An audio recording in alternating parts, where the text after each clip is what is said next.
Allez, on va commencer cette visioconférence de presse. Première question pour Baptiste Després du Figaro. Bonjour messieurs, bonjour Olivier. Alors déjà, pour revenir un petit peu sur ta centième sélection, enfin future centième, est-ce qu'on se sent vieux quand on est un futur centenaire? Est-ce qu'il y a des discussions où tu te sens en décalage par rapport aux jeunes qui arrivent comme ça en équipe de France, où tu te dis merde, là j'ai pris un coup de vieux? Alors, écoutez, c'est sûr qu'il y a un petit choc de génération, étant donné que, par exemple, Eduardo a 17 ans, il me semble. Donc, on l'avait dit le coach à l'époque, sur un malentendu, j'aurais pu être son père, comme Hugo d'ailleurs. Mais non, c'est vrai que il y a des sujets de conversation un peu différents. C'est la génération 2.0 avec tout ce qui va avec, les nouvelles musiques, les nouveaux chanteurs. J'ai notamment, je connaissais pas la chanson, le rappeur la chanson du rappeur que Oupa avait chanté pour son bisutage. Donc oui, effectivement, il y a un petit décalage, mais en tout cas, ça n'empêche pas d'avoir quand même un bon feeling avec eux. Et, surtout, c'est des bons jeunes qui ont un très bon état d'esprit. Donc non, ça va pour l'instant. Question de Cyril de la Morinerie d'Europe 1.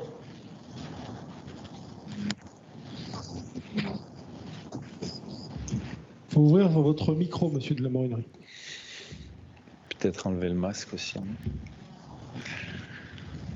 On va passer à une question de Jérémy Talbot de l'AFP. Ah, il est pas prêt. Oui, bonjour Olivier, j'espère que vous m'entendez bien. Très bien. Super. On a interrogé hier Michel Platini sur votre profil, votre statut en équipe de France et le fait que vous pourriez égaler, pourquoi pas dès demain, ces 41 buts chez les Bleus. Lui nous a répondu que ce qui était important pour un buteur, c'était pas de rentrer dans les statistiques, mais de faire gagner son équipe. Est-ce que c'est pas la réponse d'un numéro 10 plus que d'un numéro 9 comme vous? On sait que vous êtes attaché aux chiffres. Voilà, comment vous conciliez cette exigence collective de la pratique du foot et cette obsession pour les buts qui vous animent? Merci. Je pense que Michel Platini a tout à fait raison. Le plus important, c'est de faire gagner son équipe, alors que ce soit par une passe décisive ou un but. C'est tout aussi gratifiant, du moins presque pour les attaquants. Lui était un numéro 10, donc je pense qu'il a aussi beaucoup de passes décisives. Mais quand je fais marquer aussi mes partenaires, c'est un grand plaisir. Mais bien sûr que mon objectif, c'est de l'égaler le plus rapidement possible. Ce serait un grand privilège, une immense fierté de pouvoir égaler la légende du football français. On va revenir avec Cyril de la Morinerie d'Europe 1 s'il a réglé ce petit problème technique. Nous entend Cyril?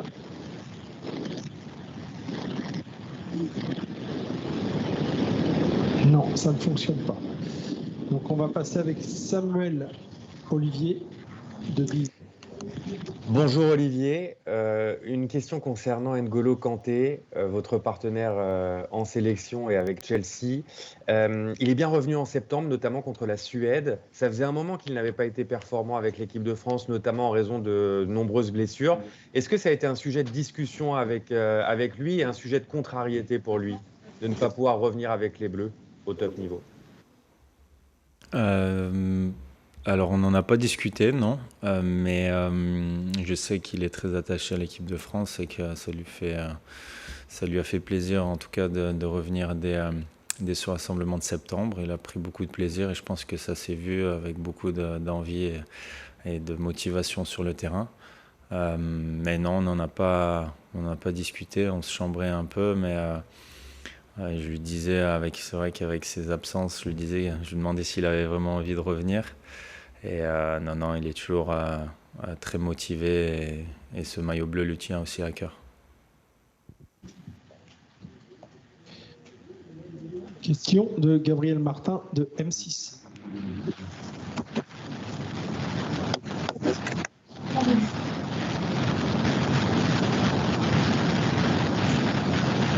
Ah, tu as basculé, Gabriel. Ouais. Oui, ça marche, c'est bon. Oui, bonjour Olivier. Je voulais savoir si le match de demain contre l'Ukraine, vous le voyez un peu comme un test avant le match face au Portugal le dimanche, qui j'imagine va avoir une saveur un peu particulière, 4 ans après la finale de l'Euro.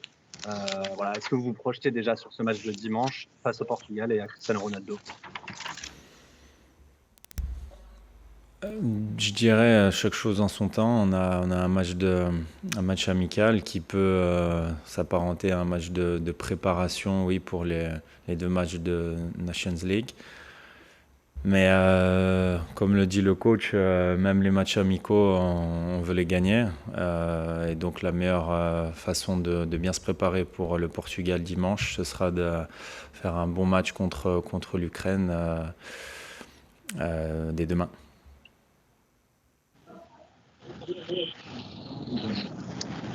Question pour Philippe Sansfourche de RTL. Bonjour Olivier, bonjour à tous.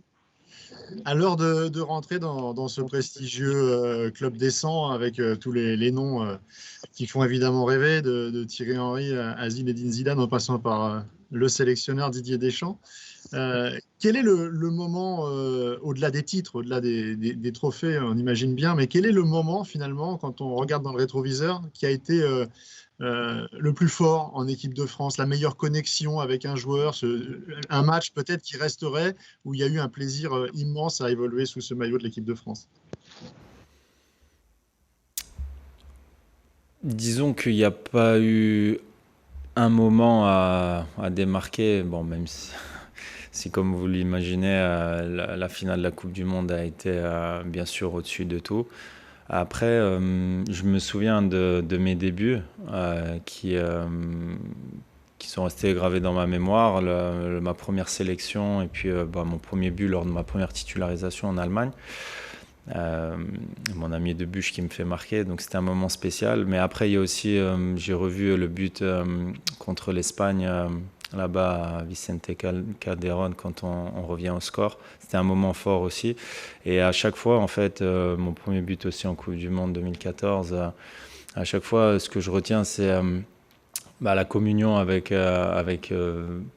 l'ensemble du groupe, les joueurs qui étaient sur le banc. Ça prouve la mentalité, l'état d'esprit, cette cohésion d'équipe qu'il y a dans cette équipe de France. Donc, ouais, tous les bons moments passés tous ensemble, vraiment dans cette famille entre frères. Et je ne pourrais pas vraiment ressortir un spécial, si ce n'est bien sûr la finale de la Coupe du Monde où j'ai fondu en larmes d'émotion, quoi. Xavier Giraudon, Canal+, Info Sport Plus. Bonjour Olivier, bonjour à tous. Une question par rapport à votre situation en club. Vous avez 34 ans. Est-ce que vous n'aspirez pas à la quiétude à contrario, vous avez besoin de cette concurrence pour être plus performant? Alors pardonnez-moi, je viens de penser à quelque chose. Je vais compléter la réponse de la question précédente. Il y a eu aussi forcément cet événement, étant donné on affronte l'Ukraine demain. Il y a forcément ce tournant dans cette génération le 19 novembre 2013 et cette victoire contre l'Ukraine. Et cette communion entre les joueurs et notre public où on chantait la Marseillaise et on était comme des gamins, on avait pris conscience qu'on avait réalisé quelque chose de grand et surtout qu'on avait reconquis un peu le cœur des Français qui étaient vraiment à fond derrière nous dès le début du match et ça nous a vraiment galvanisés. Voilà pour la réponse à la question précédente, désolé. Et non, c'est vrai que certaines personnes disent en club que j'aime pas la facilité. J'aime bien dire que voilà, j'ai écrit un livre qui s'appelle Toujours y croire, et donc c'est pas pour partir dès le début de saison et ne pas me battre pour ma place cette année, même si c'est vrai que la concurrence paraît encore plus difficile que les saisons précédentes. Mais cette concurrence m'a toujours permis de me surpasser, de me motiver. On l'a vu l'année dernière avec la bonne fin de saison que j'ai faite. Donc, avec ce que j'avais réalisé, je ne pouvais pas, entre guillemets, quitter le navire tout de suite en début de saison. Surtout qu'il y a beaucoup de matchs. Et je suis persuadé que j'ai un rôle à jouer encore dans cette équipe de Chelsea. Maintenant, on verra les prochaines semaines, les prochains mois, comment ça évoluera. Mais on fera les comptes peut-être en janvier déjà. Vincent Duluc pour l'équipe. Quand on approche à son sélection, parfois les matchs amicaux sont moins motivants que les autres. Mais est-ce que dans ton cas, tu n'es pas très bon à prendre, à la fois parce que c'est la 100e, à la fois parce que quand on n'est pas titulaire, l'équipe de France est plus importante, et à la fois parce que la fin se rapproche quand même à un moment ou à un autre? En effet, ça va être un match particulier pour moi, ce match contre l'Ukraine. Tout d'abord parce qu'il nous rappelle de très beaux souvenirs la dernière fois qu'on les a affrontés au Stade de France, comme je l'ai dit. Et puis sur le plan personnel, évidemment que ce sera un match spécial, particulier pour moi, pour ma 100e sélection. C'est une immense fierté, encore une fois. Et j'ai aussi l'objectif d'égaler Monsieur Platini. Voilà, donc bien évidemment que ce sera un match particulier. Donc aussi, faut pas l'oublier que ce sera un match qui doit nous préparer au mieux pour le Portugal et la Croatie qui vont être deux gros matchs aussi. Alexandre Vaux de France Info. Bonjour, j'espère que vous m'entendez. On n'a pas le retour caméra en revanche, Alexandre. Pourtant, elle est activée. On va poser la question comme ça, c'est pas très grave. Pour compléter la question de Vincent, Olivier, à partir de quel moment, si vous vous souvenez, ces 100 sélections sont devenues un objectif pour vous? Et surtout, qu'est-ce qui fait dans votre ADN, chez vous, dans votre caractère, au fil de votre carrière, que vous avez atteint, que vous allez atteindre ce niveau demain, alors que vous êtes révélé assez tard au foot pro, au top niveau?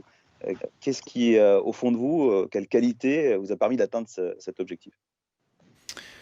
Non, c'est vrai que j'ai signé en Ligue 1 à 25 ans. C'est pas un parcours, c'est un parcours atypique, si je puis dire.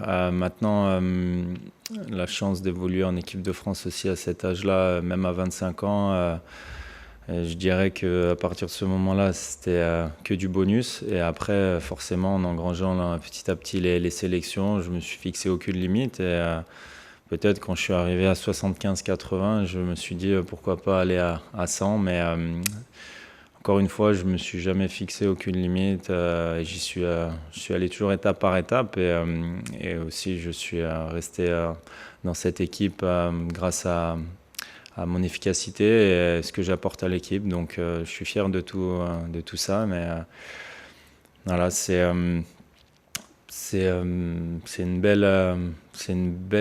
un beau chiffre, 100, mais j'ai encore envie pour répondre à la question de Vincent Duluc, j'ai encore de belles années devant moi. Donc si je peux apporter quelque chose à l'équipe, je compte bien continuer. Question de Arnaud Huchet de Ouest France. Bonjour Olivier. Bonjour. Vous avez un pasteur, on le sait. Qu'est-ce que vous faites avec lui quand vous le voyez et qu'est-ce qu'il vous apporte? Alors quand je le vois, on étudie la Bible, la parole de Dieu, et on prie beaucoup. On prie pour les sujets de reconnaissance, pour la famille, pour remercier, pour aussi parfois demander pardon. Donc voilà, c'est des moments forts qui m'apaisent, qui me font beaucoup de bien. Et j'apprends toujours en général une belle leçon dans cette parole, dans cette Bible. On peut toujours l'appliquer au quotidien. dans notre monde actuel. Donc voilà, c'est une force certaine. On va prendre les 2 dernières questions. Saber Desfarges de Téléfoot. Bonjour à tous, salut Olivier. Est-ce que cette saison 2020-2021, tu as envie de la vivre avec beaucoup plus de passion, plus intensément que les saisons précédentes à 34 ans, puisqu'elle pourrait te permettre bien sûr de devenir centenaire, elle pourrait aussi te permettre peut-être de rejoindre Michel Platini, de viser aussi le record de Thierry Henry, mais elle pourrait aussi te mener vers ta dernière compétition internationale avec les Bleus. Oui, comme vous l'avez dit, il y a beaucoup de conditionnels dans ce que vous dites, dans votre question. Je peux égaler Michel Platini, je peux me rapprocher de Thierry Henry et je peux jouer peut-être ma dernière compétition internationale. On verra. En tout cas, je me sens très bien physiquement et dans ma tête. Il y a beaucoup d'excitation, bien sûr, à l'arrivée de cette année, parce qu'on apprécie d'autant plus les choses à mon âge, même si voilà, je n'ai pas non plus 39 ans. Et encore une fois, je me sens très bien. Donc voilà, c'est vraiment, je savoure ces moments-là. Et je prends conscience de la chance que j'ai d'être centenaire maintenant, enfin je veux dire très bientôt. Et je l'espère continuer à grimper dans la hiérarchie des meilleurs buteurs de l'équipe de France. Voilà, c'est que du bonheur. Et la dernière question pour Loïc Tanzi de RMC Sport. Bonjour Olivier, bonjour à tous. Vous allez donc être centenaire, on en a beaucoup parlé durant la conférence de presse. Est-ce que vous avez le sentiment d'avoir surperformé par rapport à ce que vous auriez pu espérer à votre début de carrière ? Question intéressante. Non, je pense que c'est sûr que si vous m'aviez dit que j'allais devenir centenaire à 34 ans, j'aurais pas cru, peut-être à l'époque où j'étais à Tours ou encore plus à Grenoble. Mais c'est aussi la beauté du football, c'est que à force de persévérance, d'abnégation, de croire en ses qualités, et aussi avoir rencontrer les bons coachs au bon moment qui te donnent la confiance. Il n'y a aucune limite à se fixer et j'ai toujours gravi les échelons les uns après les autres. Et aujourd'hui, c'est sûr que si je regarde derrière ma carrière, je suis très fier de ce que j'ai accompli et j'ai rencontré des personnes formidables qui m'ont beaucoup aidé. Mais jamais je me dirais que voilà, c'était impossible d'en arriver là. Parce que la preuve en est, je suis un bel exemple pour aussi les plus jeunes qui ne sortent pas pro à 17 ou 18 ans, chacun son chemin. La principale, c'est l'arrivée, si je puis dire. Merci Olivier. Ok, ne bougez pas, car on va enchaîner avec Didier Deschamps.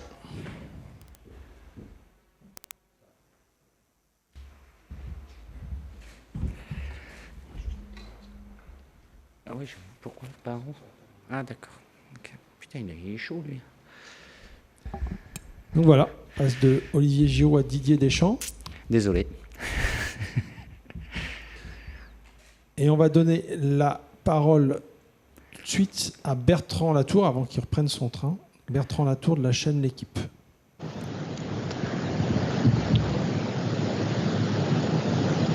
Bonjour Didier, est-ce que vous m'entendez? Bonjour. Oui, oui.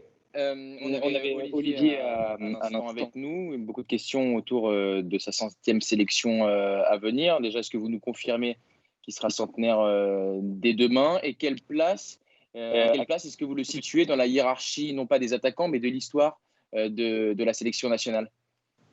À la première question, je vous réponds sans détour, oui. Et il commencera le match demain, donc ça sera sa 100e. Après, pour éviter de...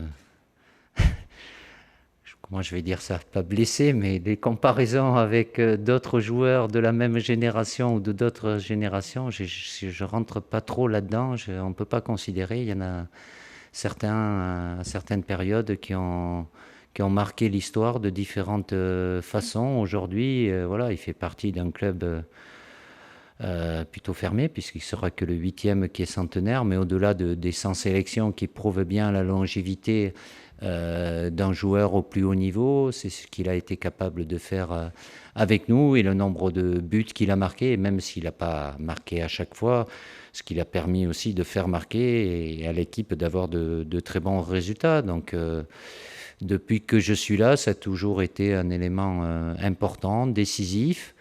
Il n'est pas au bout, évidemment, il a moins d'années devant lui que derrière lui, mais il fait en sorte de se maintenir à ce niveau-là. Donc, beaucoup de respect pour lui et pour tous les joueurs qui ont eu une carrière plus ou moins similaire, tout du moins en ce qui concerne la longévité et aussi l'efficacité, parce que c'est un attaquant et il est surtout jugé par rapport à son efficacité et au nombre de buts qu'il marque. Saber Desfarges, Téléfoot. Bonjour Didier. Bonjour. Olivier sera donc titulaire. Est-ce que vous avez votre 11 également en tête pour une rencontre très particulière, puisque la préparation est tronquée en quelque sorte? Vous avez seulement 48 heures pour préparer cette première rencontre amicale contre l'Ukraine demain. Elle est tronquée pour les Ukrainiens aussi, donc elle est identique. Donc on ne va pas trouver d'excuses par rapport à ça. Oui, j'ai les idées assez claires, un peu plus qu'hier, mais il y a une séance cet après-midi. On ne sait jamais ce qui peut se passer, mais globalement, oui, je sais le 11 que j'aimerais faire débuter avec évidemment des changements probables à la mi-temps et en cours de jeu aussi pour répartir le temps de jeu. Jérémy Talbot, AFP. Oui, bonjour Didier. Vous avez laissé entendre hier que la rotation pourrait aussi concerner le poste de gardien de but, ce qui pourrait placer Hugo Lloris sur le banc, éventuellement profil Steve Mandanda. Oui, ça sera. Raphaël, ça sera le cas. Merci pour la confirmation. Vous avez aussi dit que les joueurs qui avaient joué dimanche pourraient être amenés à prendre un petit peu de repos pour ce match-là. Certes, pour certains, ça pourrait concerner Raphaël Varane, qui est votre vice-capitaine. Si jamais il ne devait pas débuter le match demain, est-ce que vous avez déjà une idée de la personne à qui vous confierez le brassard de capitaine? Et pourquoi pas Olivier Giroud, par exemple? Oui, c'est un exemple, mais oui, ça va de soi.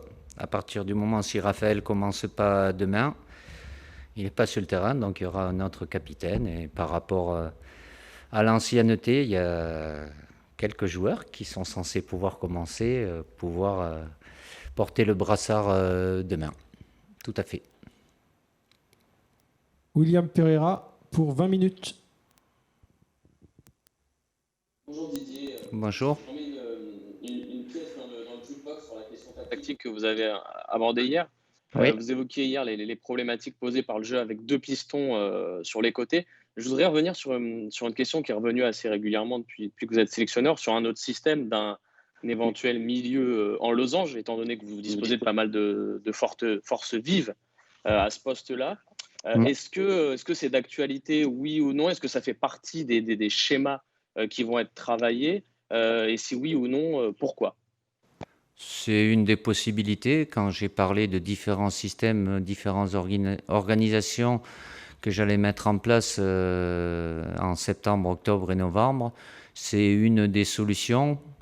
Au-delà ça demande des repères différents. Évidemment, il y a beaucoup de milieux de terrain qui sont là et d'autres qui pourraient être là. Donc, à ce poste-là, il y a suffisamment de joueurs. Mais ça permet aussi... moi, je considère que c'est un avantage puisque le choix que j'ai fait de jouer avec une défense à 3, comme je vous l'ai dit et je l'ai redit hier, c'est par rapport au triangle offensif. Et dans ce système-là, en losange, le triangle offensif est maintenu parce que ça me paraît être le positionnement le meilleur pour les joueurs et le fait de pouvoir être le plus dangereux pour l'adversaire. Donc, c'est une des possibilités aussi. C'est pas le même système, c'est pas les mêmes repères, avec des avantages et des inconvénients aussi, comme tous les systèmes, mais c'est une option aussi que, à un moment ou à un autre, je mettrai en place. Question de Xavier Giraudon, plus InfoSport Plus. Bonjour Didier, bonjour à tous. Un petit mot encore une fois tactiquement. Est-ce que vous allez débuter demain, parce que c'est un match de préparation en 3-5-2, et dans ce système-là, est-ce qu'un joueur comme Kingsley Coman, qui va peut-être être un petit peu juste demain, est un ailier ou pourrait, pourquoi pas un jour, jouer le rôle de piston? Dans un système à 3 défenseurs centraux, Kingsley peut être un joueur qui peut animer le couloir. Comme je l'ai dit hier, avec évidemment aucun souci dans la phase offensive de par son positionnement et ce qu'il serait capable d'amener dans un couloir, mais évidemment, dans l'autre aspect défensif, même si c'est quelqu'un qui a un volume de jeu qui est capable de le faire, ça demande un peu plus d'effort. Après, c'est toujours équilibré par rapport au reste de l'équipe. Je sais qu'apparemment vous êtes très fixé sur le système de jeu. Si vous m'aviez bien écouté le mois dernier, je vous ai dit, et je vous l'ai redit là juste avant, que je profiterai, parce que je suis convaincu que c'est le moment pour, sur les 8 matchs, donc les 3 que l'on a et les 3 autres au mois de novembre, c'était les 8 matchs pour faire en sorte de faire des choses différentes. Donc, comme c'est possible aussi que ça ne soit pas sur ces 3 matchs forcément le même système. Vient se rajouter à ça, par rapport aux joueurs que je veux faire débuter, c'est pas faire rentrer... Moi, je ne prends pas cette option-là, à savoir faire rentrer un joueur dans un système quel qu'il soit. Je fais en sorte de mettre autant que possible les joueurs dans un positionnement qui leur convienne le mieux. Donc l'un ne va pas à l'encontre de l'autre, mais je ne suis pas figé sur le système à 3 défenseurs. On l'a fait pendant 2 matchs, on pourra le refaire. Ça ne sera pas systématique, et systématique sur les 3 matchs que nous avons à jouer. Question de Loïc Tanzi, RMC Sport. Bonjour Didier. On a parlé avec Olivier Giroud il y a quelques minutes justement de ces 100 sélections en approche. On lui a posé la question, est-ce que vous aussi, vous estimez qu'il a surperformé dans sa carrière en bleu par rapport à ce qu'il aurait pu espérer au début de sa carrière? Alors là, je vous laisse le soin d'utiliser des mots comme ça. Moi, je préfère considérer que je ne veux jamais enlever à un joueur, quel qu'il soit, le mérite. C'est son mérite. S'il est là, c'est qu'il a mérité, il a tout fait.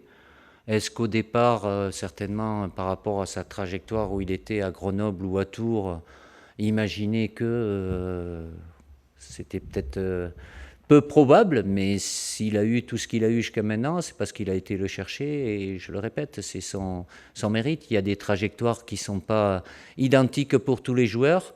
Il y en a qui peuvent être titulaires à 17 ans, 18 ans, il y en a qui passent par des divisions inférieures, mais ça les empêche pas de venir, certes, un peu sur le tard, comme on dit, puisque lui, il est devenu international à 24 ans, je crois. Donc voilà, il n'y a pas de trajectoire similaire, identique pour tous les joueurs.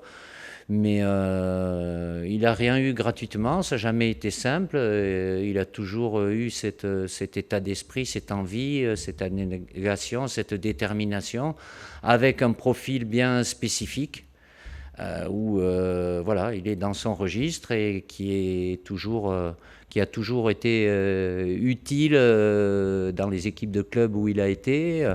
Par moments, il peut être critiqué comme d'autres, si on lui demande de faire des choses qui sortent dans son registre, mais après c'est une question d'association aussi, et de miser sur ses points forts, et qui sont souvent, je le répète, utiles pour les équipes dans lesquelles il a eu à jouer, en équipe de France notamment. Question de Vincent Duluc, du journal L'Équipe. Oui, bonjour Didier. Une question sur Eduardo Camavinga, qui a été un tout petit peu moins bien avec Rennes, on va dire, après sa première sélection par rapport à avant. Avec le recul, comment tu analyses parfois la digestion de la première sélection chez les jeunes joueurs? Et est-ce que pour toi, c'est un critère de quelque chose? Je les mets toujours en garde. Les joueurs qui connaissent la première sélection, pour la simple et bonne raison que les lendemains ne sont pas les mêmes. Mais pas par rapport à eux, ce n'est pas eux qui vont changer. C'est les gens qui sont autour. Quand je dis ça, ça concerne la presse, ça concerne les adversaires, ça concerne les supporters. Voilà, et c'est la réalité pour tout le monde. Il faut pouvoir le digérer, en effet. Lui, sincèrement, ça a duré 4 jours. J'ai regardé ses matchs. Le match qu'il y a eu 4 jours après à Nîmes, je ne pense pas que c'était réellement lui. Mais depuis, il a eu d'autres matchs, il y en a eu 3. Et il a retrouvé le niveau qui est le sien. Mais bon, il y a eu pas mal de battages médiatiques le concernant, à juste titre, même s'il a fait que 20 minutes avec nous. Mais les 20 minutes, il a fait voir beaucoup de choses. Il y en a eu d'autres avant lui. Et puis qui ont pu se perdre aussi. Hein. Après, on n'est jamais à l'abri. Comment c'est digéré ça ne doit pas être une finalité, c'est ce que je leur dis aussi. Être ici pour la première fois, ce n'est pas une finalité. C'est mettre un premier pied, mais c'est de faire en sorte de pouvoir y revenir. Évidemment, il est dans un registre et dans un poste où il y a beaucoup de concurrence, mais au moment où je l'ai pris, je ne vais pas changer d'avis aujourd'hui. Il est capable de faire des choses que les autres ne font peut-être pas aussi. Le connaissant relativement bien, en ayant suffisamment de bonnes informations sur lui, voilà, c'est quelqu'un qui a la tête sur les épaules, mais malgré cela, avec tout ce qu'il y a eu, c'est vrai que le match qu'il a eu après avec son club, ça a été un peu compliqué. Si c'est qu'un match, comme une première peut être aussi plus compliqué pour certains joueurs que pour d'autres. Ils peuvent être un peu inhibés, même s'il n'y a pas de public, mais avoir une petite appréhension. Je l'ai dit souvent, on parle du poids du maillot, ça peut arriver en club, mais en sélection aussi, entre être à l'extérieur ou avec les espoirs et venir et espérer être au château et puis après être sur le terrain, il y a quand même une responsabilité, il y a un côté émotionnel, tout dépend du caractère des uns et des autres. Lui, de ce côté-là, avec Kama, il n'y a pas de souci, parce que c'est quelqu'un qui est naturel, qui est assez à l'aise, décontracté.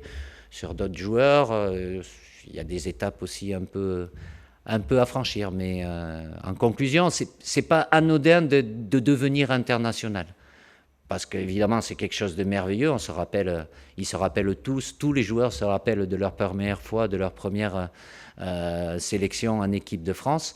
Pour certains, tu connaîtras peut-être mieux que moi la liste, il y en a qui n'en ont connu qu'une ou deux, et puis ils n'ont pas eu de lendemain.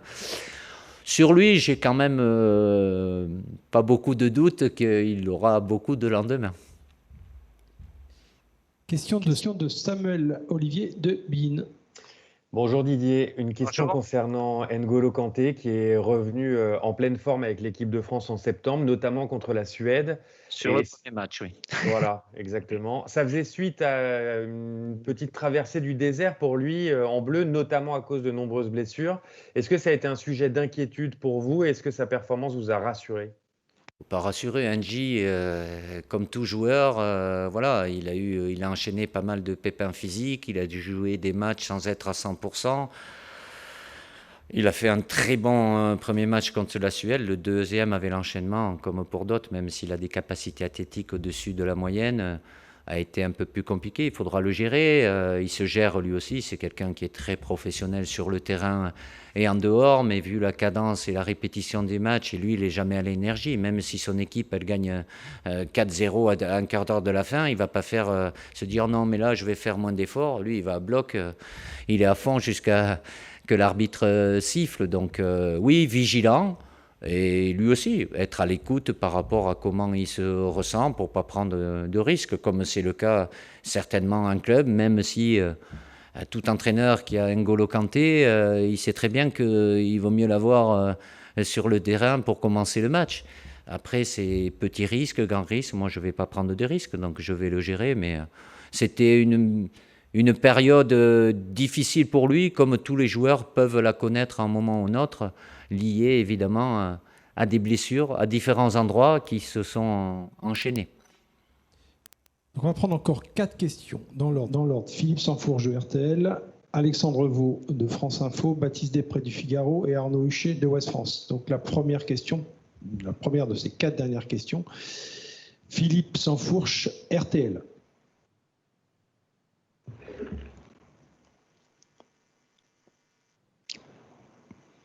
Micro.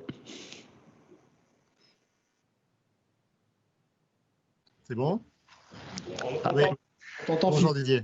Ouais. C'est parfait. Tu étais sur M6, là, c'est pour ça, on ne t'avait pas. Voilà, j'ai changé de canal.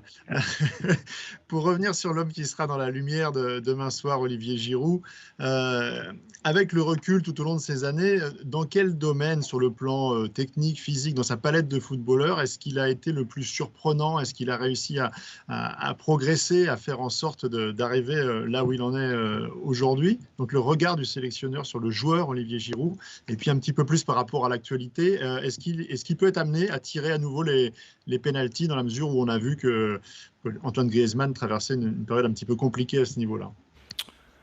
Les qualités d'Olivier, il a toujours eu conscience et misé sur ses points forts.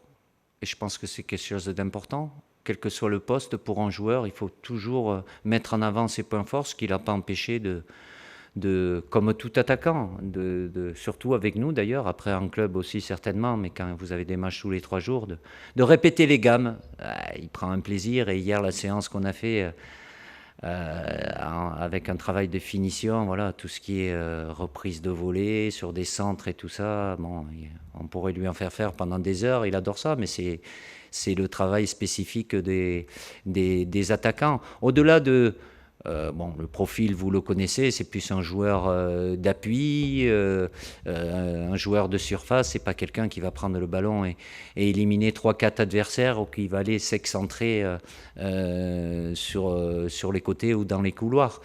Ajouté à ça, il a une force de caractère au-dessus de la moyenne, certainement qui est liée à son parcours, qui n'est pas... le parcours de tout le monde, avec voilà, il a connu le niveau professionnel assez tard, donc tous ces joueurs-là, en général, c'est pas qu'ils ont une revanche, mais ils ont une force en eux pour encore plus montrer que peut-être ça a été injuste qu'ils n'aient pas été retenus avant, et ils ont encore plus cette force de démontrer qu'ils peuvent et qu'ils vont être au plus haut niveau. D'autant plus qu'il a connu pas mal de situations un peu où il était en difficulté, mais et je vais peut-être vous dire quelque chose, mais ça n'est pas loin de la vérité, c'est qu'il n'est jamais aussi fort que lorsqu'il est en situation difficile, parce qu'il a cette force de caractère. Et aujourd'hui, le haut niveau, c'est beaucoup la tête. Et à qualité égale, c'est ce mental-là. Et lui, il est toujours là pour le don de soi. Il ne réussit pas tout bien, comme d'autres joueurs forcément. Alors quand ça se passe pas bien, on a plutôt tendance à relever ou à noter ses défauts. Mais comme par moment, il peut être là sans être décisif et apporter beaucoup à l'équipe. Mais à partir du moment où il ne marque pas, un attaquant qui ne marque pas, il n'a pas complètement fait son travail. Mais ça, il accepte. C'est un peu travail de l'ombre qui aide beaucoup l'équipe. Et lui, là-dessus, il a un don de soi comme d'autres joueurs. Mais c'est quand même important, parce que en tant qu'attaquant, donner ce tempo-là, je peux vous dire, quand vous êtes milieu de terrain ou défenseur, vous savez que voilà, ça donne un bon signal, et tout le monde est sur la même ligne par rapport à un esprit collectif. Et quand il y a les efforts à faire, il n'a jamais rechigné, bien au contraire, ce qui n'empêche pas d'avoir été décisif très souvent avec nous et avec les clubs dans lesquels il a joué. Question d'Alexandre Vaux de France Info. Bonjour Didier. Bonjour. Est-ce que vous vous souvenez, je voulais vous poser la question, si vous vous souvenez de votre 100e sélection, quels souvenirs vous en gardez, et en quoi, selon vous, le haut niveau a, j'imagine, évolué en termes d'exigence, notamment ces dernières années? Ouais, je m'en rappelle, c'était des demi-finales du championnat d'Europe, c'était le Portugal, si je ne me trompe pas. Ça pouvait être la dernière, j'avais envie qu'il y en ait d'autres, au moins une autre derrière. Donc oui, c'est toujours un moment particulier, parce que le chiffre 100, c'est un chiffre symbolique. Alors les générations avant auraient pu avoir des centenaires aussi. Il y avait moins de matchs. Aujourd'hui, il y a plus de matchs. Donc forcément, plus la probabilité, si vous n'avez pas de blessure, d'avoir plus de sélections plus rapidement. Après, quant à l'évolution, les exigences, elles sont les mêmes, si ce n'est que tout s'est amélioré dans la préparation, les outils que nous avons à disposition. Le football reste le football. Ce qui a le plus évolué, c'est cette capacité qu'ont les joueurs aujourd'hui à répéter les efforts à haute intensité. Ça a été, on se met 25 ans, 30 ans en arrière, sans enlever ce qui se faisait avant, qui était très bien aussi, mais là, il y a une évolution parce que tout s'est amélioré. Donc, à partir de là, aujourd'hui, l'intensité du très haut niveau, elle est vraiment très élevée, avec des risques supplémentaires de blessures, bien évidemment, liés à ça, un calendrier ou la répétition des matchs qui font que les organismes sont très sollicités. Mais aujourd'hui, ça a été toujours le cas, mais encore plus aujourd'hui, c'est pas valable qu'au football. Mais le footballeur, en l'occurrence, est un athlète de haut niveau, et par rapport à ça, il y a des exigences très importantes qui vont au-delà de ce qui se passe sur le terrain, que ce soit le travail avant, après, qui permettent d'avoir l'outil de travail, comme je dis, c'est-à-dire leur corps, et vraiment au top. Ce sont de vrais athlètes. Question de Baptiste Després du Figaro. Bonjour Didier. Bonjour. Concrètement, qu'est-ce que tu attends de ce rassemblement? Tu annonces pas mal de rotations, voire différents schémas tactiques. Qu'est-ce que tu attends concrètement? Dans quel secteur de jeu les Bleus doivent progresser par rapport au mois dernier? Et puis une dernière question qui n'a rien à voir, est-ce que tu penses que Giroud va dépasser Henry? Ce que j'attends, évidemment, c'est toujours le même objectif. Peu importe les joueurs que j'aligne, le schéma que je choisisse, c'est garder notre état d'esprit, qui doit être esprit collectif, qui est notre force, et avec toujours le même objectif, parce qu'on est au haut niveau, et la compétition, c'est aller chercher les victoires à chaque fois. C'est pas n'importe comment. Progression, on peut l'avoir, tout dépend des systèmes aussi, mais l'objectif premier pour moi, c'est toujours le même, c'est de faire en sorte, tout dépend qui on rencontre, mais je pars avec la même idée, c'est d'avoir le plus de maîtrise possible et d'imposer le plus à l'adversaire, de le mettre le plus en difficulté, de se créer le plus d'occasions, d'être le plus efficace. Il y a des périodes de match ou des matchs où ça se passe mieux, d'autres où on est en souffrance, et heureusement qu'on connaît des difficultés. On n'a pas le ballon, on a le ballon. Avec le ballon, je préfère que mon équipe peu importe le système et les joueurs alignés, c'est de maîtriser. Mais après, tout dépend de ce que fait l'adversaire. C'est un rapport de force, et quand on n'a pas le ballon, évidemment, il faut qu'on soit efficace aussi. Mais l'objectif numéro 1, il est dans le sens offensif et dans le sens de mettre en difficulté et de pouvoir être dangereux. Donc, c'est axé sur l'animation offensive, mais tout est lié. Après, il y a l'entre-deux. La transition offensive, défensive ou défensive, offensive, c'est là où on prend le temps d'avance sur l'adversaire, où on peut créer des différences et se créer des occasions et marquer des buts. Et par rapport, je ne sais pas, j'espère, pourquoi pas, à partir du moment où Olivier est là et qu'il joue des matchs, il est censé pouvoir marquer d'autres buts. Donc pour les autres, ils peuvent plus, puisqu'ils sont plus actifs, et ils peuvent plus marquer des buts, quoi. Qui compte? Lui, à partir du moment où il a des matchs à jouer, il les joue. Évidemment, il a la possibilité d'augmenter encore ce compteur but qui est déjà élevé, très élevé, et il fait partie des meilleurs. On va terminer avec une dernière question d'Arnaud Huchet du journal Ouest France. Bonjour Olivier. Bonjour. Vous parliez tout à l'heure de la forte concurrence au milieu du terrain. Avec les joueurs confirmés que vous avez sous la main, les retours, l'émergence des jeunes, est-ce que vous avez le sentiment que le secteur n'a jamais été aussi riche et talentueux en équipe de France sous votre mandat? Et pour prolonger la question, sur Eduardo Camavinga, est-ce qu'il peut à terme, à court terme ou à moyen terme, bousculer la hiérarchie? Oui, je vous confirme que numériquement et qualitativement, j'ai le choix. Et c'est des choix difficiles. Il n'y a pas que dans le milieu de terrain, de par ceux qui ont déjà vécu, les jeunes qui arrivent, comme Eduardo, d'autres qui peuvent, ou Sam Awar aussi qui est là pour ce rassemblement.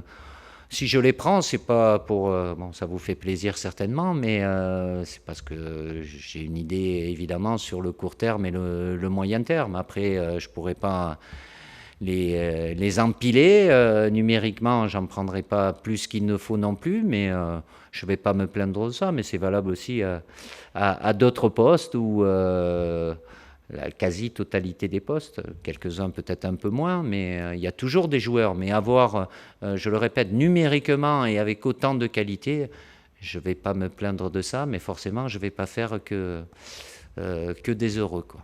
J'ai oublié la deuxième partie. Je sais plus ce qu'il m'a dit là.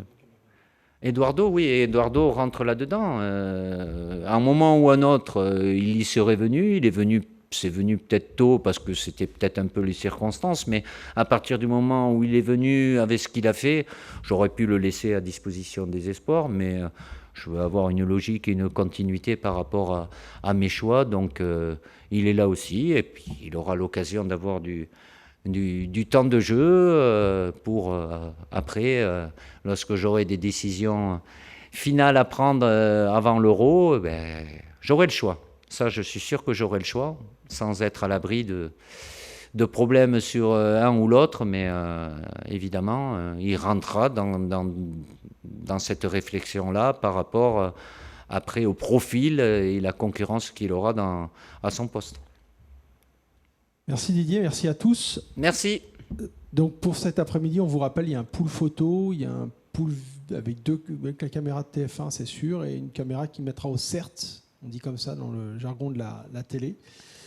Les images à disposition du premier quart d'heure de notre entraînement. On se retrouve demain soir au Stade de France. Bonne journée. Merci. C'est quelle heure ? 13h ?